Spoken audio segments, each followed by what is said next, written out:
네, 안녕하세요. 매일 아침 빠르게 만나는 미국 주식과 테슬라 소식 아트라운 TV입니다. 드디어 미국이 금리 인하에 돌입을 했습니다. 금리 인하 초기 바로 B컷으로 시작한 미국인데요.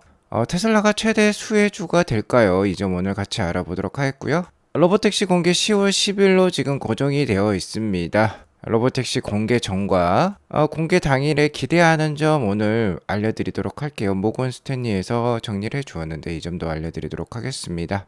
미국 증시 현황부터 간략히 살펴보고 가도록 하겠습니다.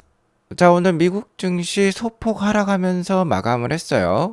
소문난 잔치에 먹을 것이 없었다라고 평가를 해볼 수 있겠는데, 일단 이렇게 장 중반에 증시가 크게 뛰는 시기가 있었습니다. 바로 미 연준에서 FOMC 회의가 있었는데 50bp 금리 인하, 즉 B컷의 금리 인하를 단행을 했기 때문이에요.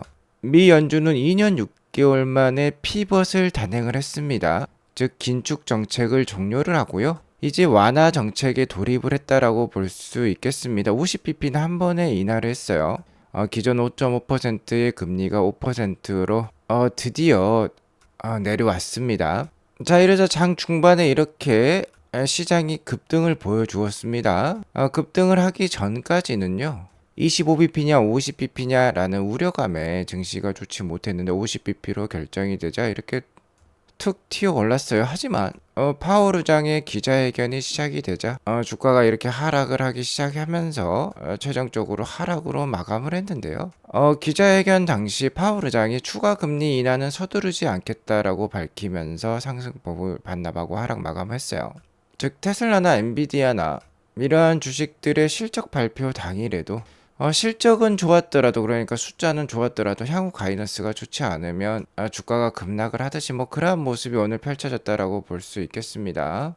자, 50bp 금리 인하 단행과 함께 이렇게 점도표가 공개가 되었는데 2024년 점도표를 보면요. 자, 여기 4.25에서 4.5% 사이에 많은 점들이 찍혀 있습니다. 이를 통해서 평균값, 중간값을 살펴보면요. 올해 최종 기준금리 수준을 4.4%로 제시를 한 미 연준이라고 볼 수 있겠습니다. 현재 금리가 5%니까 추가적으로 50bp 정도 더 내려갈 수 있다라는 뜻이 되겠죠.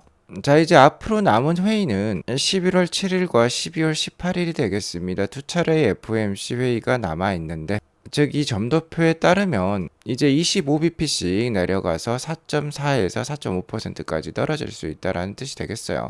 자, 그리고 여기 보시면 2025년에 예상하는 금리 수준도 나와 있습니다. 3에서 3.5% 사이에 많은 점들이 찍혀 있는데요. 자, 중간값으로 3.4%를 제시를 하고 있어요. 그러니까 올해 말에 4.4% 정도로 금리가 마감을 한다라고 하면 내년 말은 3.4%니까 내년은 1%포인트, 즉 100bp 정도 금리 인하가 예상이 되고 있고요. 2026년에는 2.9% 정도까지 내려갈 것으로 예상이 되고 있어요. 자, 그러니까 향후 한 2년간은 이렇게 금리 인하 기조에 이제 돌입을 했다라고 보시면 되겠습니다.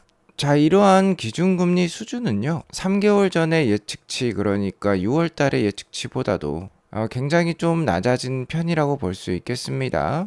최근에 실업률이 4.3%, 4.2%까지 올라왔는데요. 아무래도 최근 물가 수준이 2%대 중반까지 내려오면서 물가는 어느 정도 이제 완화되었다라고 판단한 연준이 고용 둔화 리스크를 막는 데 초점을 두고 있다라고 볼 수 있겠습니다. 자, 그렇기 때문에 이번에 B컷의 금리 인하를 단행을 했다라고 보시면 될 것 같아요. 최근에 7월달 고용 보고서가 실업률이 4.3%가 찍혔었는데 파월 연준 의장의 발언에 따르면 이 데이터를 미리 봤다라고 하면은 7월달에 금리 인하에 돌입했을 것이다라고 밝혔어요. 그만큼 미 연준의 이중 책무 중에 하나인 물가 둔화보다는 현재 고용 둔화 리스크를 막는 데 초점을 잡고 있다라고 보시면 되겠습니다. 자, 그리고 여기 보시면 미 연준이 향후 전망하는 대표적인 물가와 고용 경기 상황이 나와 있는데요. 미국의 GDP는 2%대를 보일 것으로 계속 예상을 하고 있습니다. 자, 다만 여기 보시면은 안 좋아지는 수치가 있는데 바로 실업률이 되겠죠. 6월 달에 예측했던 실업률은 4%였는데 이게 4.4%로 2024년 말을 예상을 하면서 역시나 이번 50bp B컷의 금리 인하에 많은 영향을 끼쳤다라고 볼 수 있겠고요. 여기 보시면 PC 물가 지수가 있어요. 6월 달에 예상을 했던 게 헤드라인 기준으로 2.6%였는데 2.3%까지도 연말 2024년 연말을 보고 있습니다. 그러니까 전반적으로 코어나 헤드라인이나 PC 지수가 지금 둔화되고 있다. 그러니까 물가 상승은 지금 완화되고 있다라는 게 여기에 나와 있죠. 자, 그러니까 이번에 50bp 금리 인하를 단행을 했다라고 볼 수 있겠는데 장 막판에 이렇게 시장이 하락을 하면서 마감을 했던 이유는 자, 이번에 50bp 인하를 했다라고 해서 계속해서 이렇게 비컷의 금리 인하를 단행하는 것은 아니다. 자, 앞으로도 데이터에 기반해서 어떤 때는 빠르게 어떤 때는 느리게 움직일 것이다 라고 파월 연준의장은 대답을 했어요. 자, 그러니까 향후 추가 금리 인하는 서두르지 않겠다라고 밝히면서 어느 정도 실망감과 소문에 사서 뉴스에 팔자라는 그런 차익 실현에 대한 욕구가 커지면서 이렇게 하락 마감했다라고 보시면 되겠습니다. 자, 이러자 종목별 장세가 출현을 했고 저번 주에 좀 하락이 컸던 애플이 반등을 하고 나머지 주식들은 좀 하락하는 모습으로 마감을 했어요. 나스닥 일봉 차트를 보면 제가 저번 주에 이렇게 상승을 했으니까 이번 주는 하락 행보할 가능성도 높겠다라고 말씀을 드렸는데요. 일단 시장이 기대했던 50bp 금리 인하가 단행된 만큼 뭐 그렇게 큰 하락이 있을 것 같지는 않습니다. 앞으로의 증시 전망은 개별 기업별 실적과 함께 미국 경기가 괜찮구나 라는 소식이 나올 때마다 주가는 올라가고 미국 경기가 안 좋다라는 소식이 나오면 주가가 하락하는 그런 good is good, bad is bad 상황이 계속 펼쳐질 것 같아요. 테슬라는 금일 0.29% 하락한 227.2불로 마감을 했지만 애프터에서는 0.44% 오르면서 228.2불 정도를 보이고 있습니다.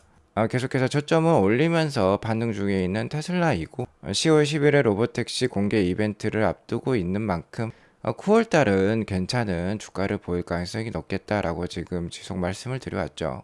특히 테슬라는 미 연준의 금리 인하에 따른 최대 수혜주가 될 가능성이 높습니다. 일단 금리 인하에 돌입을 하게 되면 뭐 부동산 업종이라든지 이 자동차 제조업체라든지 이런 경기에 민감한 종목들이 수혜를 받을 가능성이 높아요. 실제로 미국 연준이 금리 인상을 시작한 2022년 3월부터 2023년 1월까지 정말 뭐 빅스텝 자이언트 스텝에 해당하는 금리 인상이 있었는데요. 이때 당시에 테슬라 주가는 60%나 폭락을 보여주었습니다. 물론 이 당시에 일론 머스크의 주식 판매도 있긴 있었어요. 자, 하지만 가장 강력한 주가 폭락의 원인은 고금리였습니다. 고금리에 따라서 고가 차량의 판매가 좀 부진했었어요. 자, 이렇게 차량 판매가 부진하자 테슬라는 차량 가격 인하로 대응을 했습니다. 여기 보시면 모델 3 RWD의 가격 인하 그 추이가 나와 있는데요. 이렇게 가격 인하를 하니까 영업이익률도 같이 이렇게 함께 하락을 했다라고 볼 수 있겠죠. 자, 하지만 이제 미국 정부는 미국 금융권은 이제 금리 인하 시기에 돌입을 하게 되었습니다. 자, 이렇게 되면 차량 가격을 이렇게 급격하게 인하할 필요가 없게 되는 것이죠. 현재 이렇게 차량 가격을 인하를 하면서 그나마 영업이익률을 이렇게 받쳐줄 수 있었던 점은 배터리 가격 역시 급속도로 하락을 했기 때문이에요. 배터리 가격이 많이 낮아진 현실에서 오히려 차량 가격 인상이라든지 차량 가격이 유지가 되는 그러한 계기를 미 연준의 금리 인하가 테슬라에게 제공을 할 수 있습니다. 그러면 테슬라의 수익성이 유지 또는 상승을 하면서 테슬라의 EPS마저 상승을 할 수 있는 원인이 될 수 있겠죠. 자, 여기에 더불어서 10월 10일이 되면 이제 로보택시 공개가 되는데요. 로보택시가 성공적으로 론칭이 된다라고 하면은 테슬라 차량 가격이 급등을 할 수도 있습니다. 로보택시 완성과 함께 테슬라 개별 차량에 벌어질 일들은 뭐 가히 충격적이라고 볼 수 있겠는데 글로벌 한 600에서 700만 대가 이미 테슬라 차량이 보급되어져 있는데요. 로보택시 완성과 함께 FSD 기술마저 어느 정도 거의 완성도를 보여준다라고 하면은 자, 일론 머스크의 말대로 버튼 하나만 누르면 한 대가 깨어납니다. 글로벌 600에서 700만 대의 테슬라 차량들이 이제 정말 로보택시처럼 활용할 수 있는 시기가 당도했다라고 볼 수 있겠는데요. 자, 그렇게 되면 테슬라 중고 차량의 가치가 엄청나게 올라갈 수 있어요. 현재 10년 전에 판매가 되었던 하드웨어 3가 달려있는 기존 테슬라 차량의 가격도요. 감가상각에 의해서 하락하는 게 아니라 오히려 중고 가격이 올라갈 수 있습니다. 그거는 바로 이 탁월한 자율주행 소프트웨어가 사용이 가능하게 되기 때문이라고 볼 수 있겠죠. 자, 이에 따라서 중고 테슬라의 매물이 풍기가 되고요. 가격이 급등할 수 있어요. 중고 가격의 상승은 신차 판매 가격도 올릴 수 있다라고 볼 수 있겠습니다. 중고 테슬라를 구하기 어렵다라고 하면 사람들은 신차에 몰릴 것이고 신차 판매량 급증과 함께 수요가 공급을 초과를 하게 되면은 당연히 신차 가격도 상승할 수 있겠죠. 즉 이제 금리 인하에 따라서 테슬라 차량의 가치가 올라가게 되고 로보택시의 공개에 따라서 테슬라 차량의 가치가 올라간다라고 하면은 테슬라의 매출과 EPS가 급성장하면서 테슬라 주가가 상승할 수 있어요. 지금 보시는 차트는 테슬라 중국에서 공개한 전기차 모델별 효율성을 보여주고 있는데요. 글로벌 전기 SUV 1위에 테슬라 모델 Y가 이미 등극을 한 상황인데 전기차 효율성으로만 보더라도 지금 테슬라 모델 Y가 1등을 보여주고 있습니다. 자, 그래도 기아 EV6와 현대 아이오닉 5가 굉장히 좋은 효율성을 보이고 있다라는 점은 눈에 띈다라고 볼 수 있겠는데, 자, 이러니까 뭐 테슬라 다음으로 그래도 글로벌 전기차 시장에서 선방은 하고 있는 것 같습니다. 자, 어쨌든 테슬라가 이러한 효율성을 보여주고 있고, 자, 여기에 더불어서 로보택시까지 공개를 하는 상황에 이르렀으니, 자, 이제 글로벌 금리 인하 기조에 돌입을 한 가운데 테슬라가 가장 큰 수혜를 받을 가능성이 높은 상황이다라고 볼 수 있겠어요. 이러한 상황 속에서도 모건 스탠리는 10월 10일 로보택시 이벤트와 관련해서 다음 세 가지 상황이 꼭 나와줘야만 한다라고 레포트를 금일 아침에 발간을 했는데요. 이런 레포트가 지금 나와 있는데 일론 머스크가 전에 얘기했듯이 사이버캡이라는 로보택시 공개에서 그치면 안 되고 다른 몇 가지들도 선보일 필요가 있고요. 꼭 나와줘야 할 것으로 이렇게 세 가지를 꼽았습니다.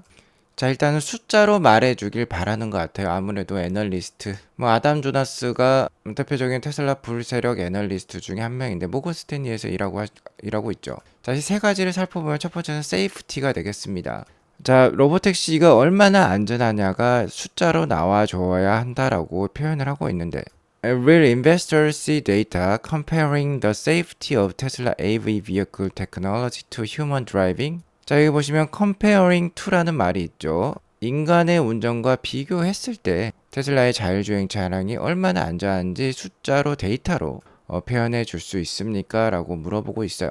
자, 그러니까 이번에 워너브로더스 스튜디오에서 아무래도 로보택시 시연을 할 것 같은데요. 시연에서 그칠 게 아니라 개입당 마일리지와 같은 숫자를 제시를 해야 된다라고 볼 수 있겠죠. 아무래도 현재까지 나온 숫자는 웨이모라든지 GM의 크루즈라든지 이런 것들이 더 개입당 마일리지가 더 높다라는 통계 수치도 있기 때문에 정확한 통계 수치를 제공을 해주셨으면 좋겠습니다. 두 번째는 임프루먼트, 그러니까 개선 사항이 되겠는데요. FSD의 반복적인 주행에 따른 퍼포먼스의 변화율을 투자자들이 쉽게 알아챌 수 있도록 그 개선 사항에 대해서 얘기를 해달라는 것이죠. 자, 마지막으로 방법론 메서돌러지가 되겠습니다. 테슬라의 FSD 완전 자율주행 기술과 로보택시인 사이버캡이 향후 추가적으로 개선이 될 수 있도록 가이던스를 제시해달라는 뜻이 되겠죠.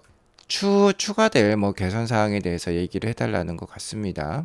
자, 그러니까 종합적으로 보건대 물론 핸드폰을 통해서 사이버캡을 활용하는 그런 시연 장면이 나올 것인데요. 그것보다도 기관 투자가 입장에서도 믿고 투자할 만한 수치들을 제시를 해달라는 것 같아요. 자, 그리고 현재 한 9월 19일 정도, 그러니까 이제 9월 말로 돌입을 하는 상황인데요. 일단은 차주 정도까지 그러니까 로보택시 공개 전인 10월 10일 전까지 꼭 나와야 될 것들이 있습니다. 바로 사이버 트럭용 FSD 12.5가 되겠죠. 자, 그리고 고속도로 단일 스틱으로 활용이 되는 이 FSD도 공개가 돼야 돼요. 자, 이 두 가지가 함께 나올 것 같은데, 자, 이제는 차주에는 나와야 될 것 같습니다. 약속이 9월 달이기 때문에 일론 머스크는 약속을 지킬 필요가 있겠어요. 원래는 이게 8월 말까지 일론 머스크가 해보겠다라고 8월 초에 약속을 했었는데, 아무튼 9월달 내로는 이제 나와야 되겠습니다. 이게 나오면 9월달 주가 계속 괜찮을 수 있어요.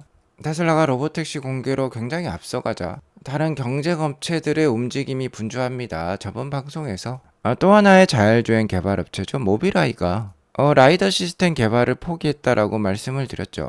이와 관련된 엔지니어 100명도 해고를 했습니다. 일론 머스크의 방향성이 맞았다라고 볼 수 있겠는데 바로 AI 기반의 그리고 비전 기반의 자율주행 기술 발전이 되겠죠. 이렇기 때문에 10월 10일이 중요한 거예요. 일론 머스크는 모델 3 공개 이후에 테슬라에게 있어서 가장 중요한 순간이 될 것이다 라고 동의를 했고요. 로보택시를 만들려면 엄청나게 많은 데이터와 이를 해결해줄 컴퓨팅 파워가 필요한데요. AI 인프라 구축에 지금 천문학적인 비용을 쏟고 있는 테슬라인데, 좀 전에 말씀드렸던 이 모건 스탠리에 따르면 테슬라는 탄소 배출권 판매로 AI 인프라 구축 자금을 마련하고 있다라고 모건 스탠리는 얘기를 하고 있습니다. 관련해서 포드가 40억 달러 규모의 탄소 배출권 구매를 약속했다라고 해요. 우리 돈 거의 6조 원 가까운 큰 돈이라고 볼 수 있겠는데, 그중 50%를 테슬라에게 구매할 가능성이 있다라고 합니다. 자, 이렇게 탄소 배출권 판매를 통해서 번 돈을 가지고 AI 인프라 구축 자금을 테슬라는 마련한다라는 뜻이 되겠어요. 굉장히 꼭 먹고 알 먹고 테슬라에게 있어서는 좋은 전략이라고 볼 수 있겠죠. 또 하나의 경쟁사 뉴스를 전달해 드리자면, 현대차가 구글 웨이모와 협력을 할 수 있다라고 합니다. 로보택시 위탁 생산을 타진한다라고 해요. 자, 이는 반도체 산업과 유사하다라고 볼 수 있겠습니다. 구글의 웨이모가 엔비디아라고 하면 현대차가 TSMC와 같은 파운드리 업체가 되겠죠. 자, 그러니까 기술과 설계는 구글 웨이모가 하는데, 그러니까 자율주행 차량 생산은 현대차가 해주는 거예요. 현재 웨이모는 미국에서 천여 대의 로보택시를 운영을 하고 있어요. 제기오와 크라이슬러, 지리 전기차를 활용을 하고 있는데, 이 중에 지리 전기차가 중국산이겠죠. 근데 미국 정부에서 중국산 전기차에 대해서 100% 관세를 이제 매기겠다라고 발표를 했습니다. 자, 이렇기 때문에 중국이 아니라 한국계 기업인 현대차에게 위탁 생산을 의뢰를 하는 것이에요. 실제로 만나서 얘기를 하고 있다라고 합니다. 자, 이렇게 각자의 방식대로 테슬라와 전기차와 자율주행 차량, 로보택시에 대응을 하고 있다라고 보시면 되겠는데요. 정말 소설가 윌리엄 깁슨의 말이 맞는 것 같습니다. 대부분의 사람들은 이러한 미래에 대해서 몰라요. 애플의 아이폰이 나왔든 인터넷이 나왔든 다들 몰랐습니다. 하지만 미래는 이미 우리 곁에 와 있습니다. 여기 보시면 테슬라의 향후 행보가 적혀 있는데요. 로보택시 네트워크 이번 10월 10일에 이제 발표가 되죠. FSD 라이센싱은 아마 내년이 될 것 같습니다. 특히 유럽과 중국의 FSD의 론칭은 내년 1분기가 될 가능성이 높은데요. 이것저것 신기술과 부를 과시하는 것을 좋아하는 중국 사람들은 테슬라의 FSD를 너도 나도 구독할 수 있어요. 정말 내년은 이렇게 되면은 테슬라에게 있어서 미친 한 해가 될 수 있습니다. 자, 이러한 상황에서 이제 금리 인하까지 단행이 되는 무드죠. 그러면 테슬라에게 있어서는 정말 금상첨화가 되겠다라고 말씀을 드릴 수 있겠고요. 테슬라의 로보택시 기술, 즉 FSD 기술은 물류 산업도 굉장히 크게 바꿀 수 있을 거예요. 여기 보시면 테슬라의 세미트럭이 나오는데, 펩시코에서는 현재 89대의 세미트럭을 운영 중에 있다라고 하고요. 자, 펩시코의 이 기사님의 얘기에 따르면 절대로 이제 디젤 트럭으로는 돌아갈 수 없다라고 합니다. 자, 인간의 심리가 이렇습니다. 올라가기는 쉬우나 내려가기는 쉽지 않아요. 현재 국내 부동산에도 이러한 분위기가 나오고 있죠. 얼죽신이라는 말이 있습니다. 얼어 죽어도 신축이라는 거죠. 현재 MZ세대들은 아파트 생활에 익숙하고 신축 아파트에 대한 선호가 굉장히 높아요. 한번 신축 아파트에 살아본 사람은 구축 아파트나 구축 빌라로 내려가기 쉽지 않습니다. 올라가긴 쉬우나 내려가긴 쉽지 않아요. 이게 바로 전기차와 자율주행차 그리고 세미트럭에 해당한다라고 볼 수 있겠는데, 세미트럭의 대량 양산은 2026년부터 시작할 겁니다. 내년에 아마 세미트럭 전용 공장인 기가 네바다가 생산을 돌입을 하게 되고, 2027년부터는 굉장히 많은 세미트럭이 쏟아질 거예요. 그러면 물류산업의 패러다임이 바뀌겠다. 왜 그러냐면 세미트럭의 대량 양산과 함께 로보택시가 완성이 되면서 FSD 기술이 세미트럭에 들어가겠죠.